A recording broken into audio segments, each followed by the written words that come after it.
We're filming? Okay. What's going on, visionaries? You're joining us, episode 2 of season 2. So, episode 18 in total. I'm joined here by my good friend, the one and only Tulsa's favorite, Eden Trentham.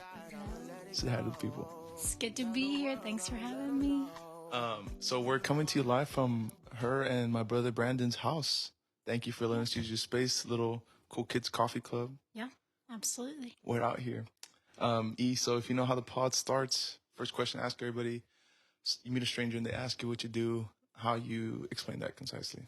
Yeah, well, right now I'm a therapist and I work for a company that helps women who are involved in the legal system to kind of rehab and start their lives over. So, Yeah, she looks super sweet. She's a gangster. She plays guitar and piano and she sings and she's a mom of 2, married to one of my best friends, and she's one of the dopest people I know. So I'm really excited for y'all to get to know her today's episode. So, so you're doing that now, right? The counseling. But I know it's been a long journey to get there. yeah. So I kind of want to pull the timeline back, give some history on like a little bit of your upbringing. I know you have I call them the brown girls, but it's your sisters and your dad had a school. I just feel like and you grew up in church. So kind of give us a little bit of that background, and then we'll go from there. Yeah. So I was born and raised in Tulsa. I have 3 sisters, and we grew up we just grew up normal kids playing outside, hanging out. My dad had a school that he started, a little Christian private school, and so that was kind of second home. That was our family, Which is still around right now. Yeah, still here. I So think. if you're in Tulsa, what's it called? Right Christian Academy. Yeah. So sign up your babies. It's a small school, right? Yeah. Yeah. So we spent our days there and hanging out, running around the school. Those were like our first jobs. We're cleaning Working the at the school. school. Yeah, we were like mopping halls and stuff. And grew up in a little church, a little non-denominational church, and that had broken away from Church of Christ. And my parents were really involved, like always doing vacation Bible school and teaching our classes, and it was like the dream youth group for me because it was small enough to where it was just my best friends and like my family. And you grew up with them and all that, yeah. Yeah, and a lot of them I grew up with and still talk to today. And that's kind of when I started getting into leading worship. So I grew up doing piano, like playing piano classically, and then we were at some sort of retreat or something, and my friend taught me a few chords. Yeah. And that was like, I later that night led a worship song, and I remember like dropping my pick, and it was just terrible. Wait, how old were you there? I was probably like a freshman in high school. Yeah. And so regardless of whether it was for somebody else or not, or anyone would ever hear it, I was always doing it because I needed it. And so I think that's carried through because that's been my motive behind it. And the value in it for me is just exactly what it is. Like for me, it's not like, I have to be an artist. I have to grind it out, do all this status, you know, it's more like just a simplicity of the art, you know? Yeah. Like in and of itself, that's what makes it valuable to me. Yeah. You know? Dude, and that's even speaking to me, because I think even like with the pod and music, I think I get caught up in sometimes like obviously want to succeed, right? But the complexity of like, I need to push it out, I need to market it, I need to be connected to these people, and I need to do all these things. But like oftentimes it just needs to come back to the simplicity of like, why did I even start? Or why did I even do it? And it's just like, I think that's a beautiful reminder to people that are out there trying to have their own business or trying to do their own thing, that like to be rooted in why they're doing it. And I think you have that solid of like, music's just always been there, like throughout all the trauma and transitions and things that you've had to let it out, you know? Right. Yeah. So I want to hit the transition of being like a rock star to now you're like counseling people. Yeah. I mean, how's that changed looking, or how did it kind of go with that wave. Sorry if you're audio only, I'm doing like this little hand motion to explain the words I can't find right Yeah, now. yeah, no. Um, I don't know. Part of music for me is about stories and my story and being able to tell my story. And then there have been songs that I feel like I've written for other people, like I hear their story and it's so inspiring to me that like a song comes out of that. Yeah. And so really, as I kind of grew and got older, as I aged, aged now, my heart for people and connecting with people has kind of expanded. And I had, when I was in college, actually, I had a counselor who he worked at the school, and he was really, really an important part of my life. But he talked about how leading worship, and he was like, when you lead worship, Eden, it's like you're doing counseling with these people, and like each individual person, you're connecting with them on an individual level, but you're in this huge room. It's like this really sacred moment, And I think that's like really captured what leading worship has been for me. And so it was a really natural transition because like I never saw myself as like some sort of performer or rock star, but I just saw myself as like helping each person in that room connect to God, And so the transition then is really simple in the sense that it's still just trying to connect to other people. Just the avenue that you do it. Yeah. Maybe looks a little bit different. Yes, there's no music. From the stories you've told me, you're out there, girl. Like there's I guess the clientele that you see is a hard population. You've seen some stuff. I wanna hit on how you take care of yourself emotionally through that. But before that, I wanna do halfway point of the pod. Okay, let's do it. I'm breaking it up. We're doing social media deep dive. All right. Here we go. So I have two pictures. One of them, because I want to plug something, and then the other one is like a genuine question.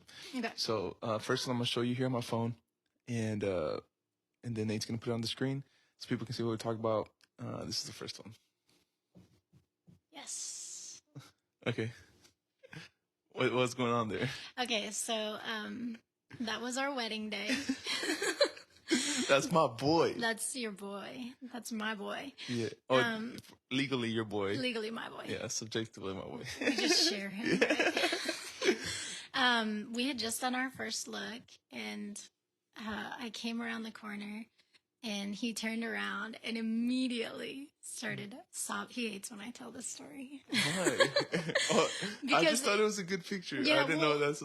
Well, that's what happened right before that. He turned around and started crying because it was just like this moment of like all of this experience come together, and then. Then we turned around, and then he started laughing like we always do. We just started laughing, and then turned around and took that picture. And this was on your wedding day? Yeah, right before we got Brandon, if you're listening, your fit is crazy, bro. Big fan, bro. Y'all look so young there. Yeah. How long ago was this? Gosh, that was 7 years ago. I think we're about to celebrate 7 years. Let's go. Now, y'all have two pretty babies. Yes. Brooks and Aspen. They're around here. So if you hear some kids screaming, it's because we're at their house. So, okay, this is the second picture. Okay. Oh, okay, hang on. Oh, man. That's crazy. I actually was thinking about this morning. That was FCA camp. Whoa, I'm going to cry. That was a week after my mom died. And we were going to cancel that event. We were going to just not go. And Brandon was like, I just really think we should. And so we were, or that may not have been that same camp, actually, now that I'm thinking about it, but we created this relationship with FCA. And it was just like, we did that camp, and then I think that might have been the year after we did another, but some of the greatest moments with these, high schoolers who are, some of them just come to play games and sports and stuff, but then you see them in those moments and they're really like connecting with it. So. How was this at the peak of at Eden Trentham Music? Yeah, probably kind of in the middle there. So who was the band? What's going on? Because right now I just see you with some open toe sandals, leading people to the presence. So, who is the squad behind you here? Okay, so at that one, yeah, that was the year after that one. Was Kendall, Oh, your producer, my producer, and an incredible electric guitar player and just musician. And it was Ralph. He's coming on the pod Is later he in really? season 2. Oh, that's awesome. The Ralph. Y'all are lucky. Yeah. Ralph's great. And I had maybe Chris Fiery with me, or I think it was Chris Fiery or Ross Ward, one of the on two. keys. So you had Kendall on guitar, Ralph drums, you acoustic, then keys and electric, keys and bass. Okay. Oh, I don't know if Brandon was there. Because Brandon would travel with you. Yeah, he did travel a lot with me. I don't think he was there though because he had another event that week, and so we split it. Man, you're asking me about one I don't remember very. I'm struggling. Okay, let's do one last Falls Creek set and then we're done. Yeah. Okay. Right. Thanks for participating in the social media deep dive. Yeah. Yes. I don't know. I literally just I dove in. I was like, which ones look like good little toss up conversation pieces, and those were the ones the Lord led me. Yeah. Okay, but so back to what we were talking about before. So I was talking about how you how you take care of yourself emotionally, because I would imagine in a field like counseling, like it's hard to, because you connect with these clients, you see them all the time, and it's hard to like not bring that burden home, because you bring home and you have to be a wife and you have to be a mom. Yeah. Like, how do you do that? I have a lot of really good conversations with my coworkers, and so there's a really good people that understand. Yeah, there's really good team mentality there. And I have a couple of really good friends there that we just process those situations and kind of the weight of what we hear on a daily basis, and humor, just like finding ways to laugh, is really important. We hang out a lot. Like, I'm over at y'all's house all the time, so there's always something. I don't understand how y'all's house. Okay, quick tangent. When I was going through like all my stuff last year, Brandon and Eden would have me stay over at their house like weeks at a time, right? Yeah. And there was one week where I was like, "What the heck is going on?" So it was May 4th, and they had May the 4th, the Star Wars thing. Yes. So you made soup, and Brandon had Star Wars playing. And the following day was Cinco de Mayo, and I'm super Hispanic, so there was piñatas, there was tacos, and then the following day, I think it was just like retro Disney movies and burgers. Like I was like, how do you guys have a theme night every single night? Maybe because I was here, but that's just how y'all get down. Yeah. So I think that's some good insight. I don't know if people have the capacity to be partying like that all the time. But I don't know if I have it.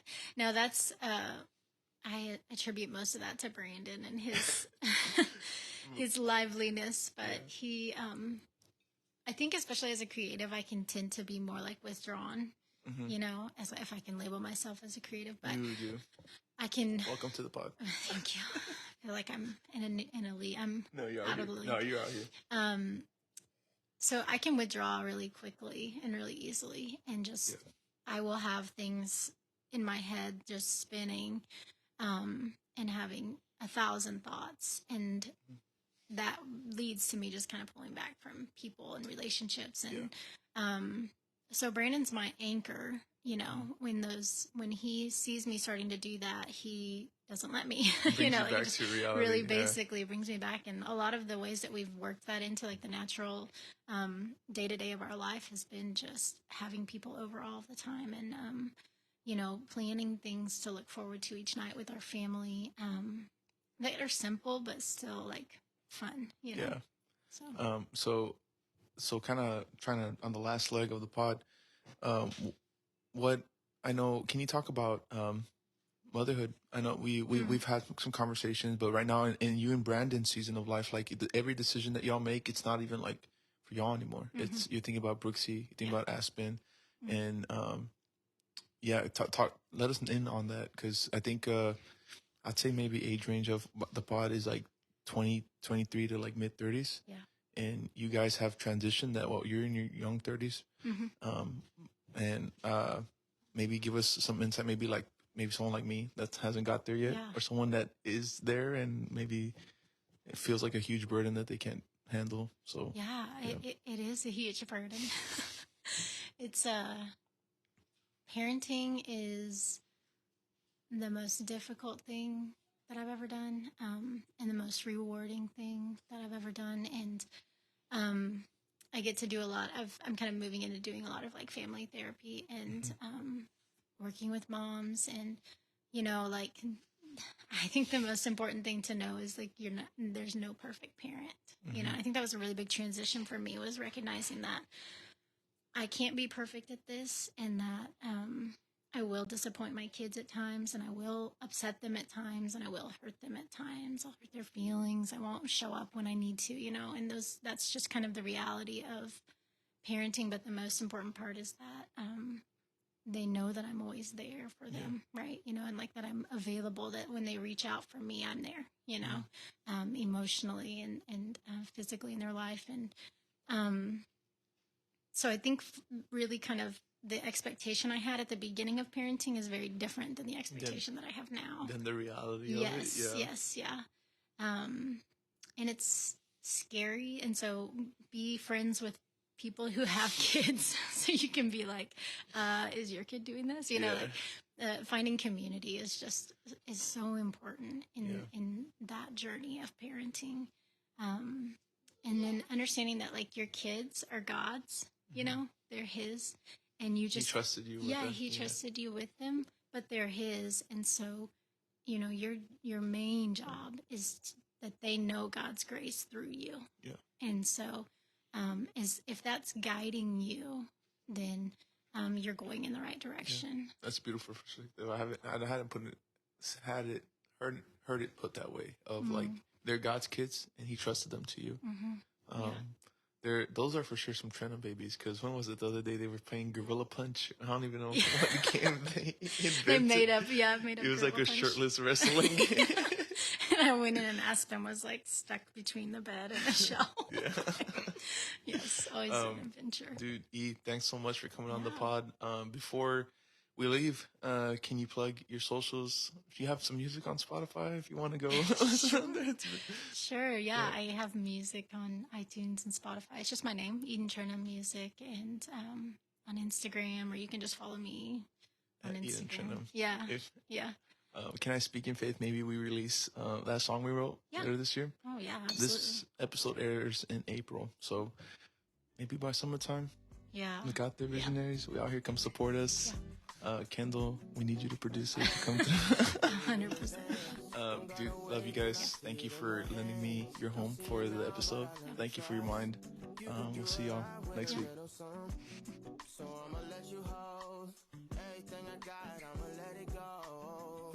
Tell the world I'ma let them know you the one, like the metal gold. Yeah, that's a winner. I ain't talking summer when I say you need the sun. Brings life in the night of your life. He the light of your life. Oh.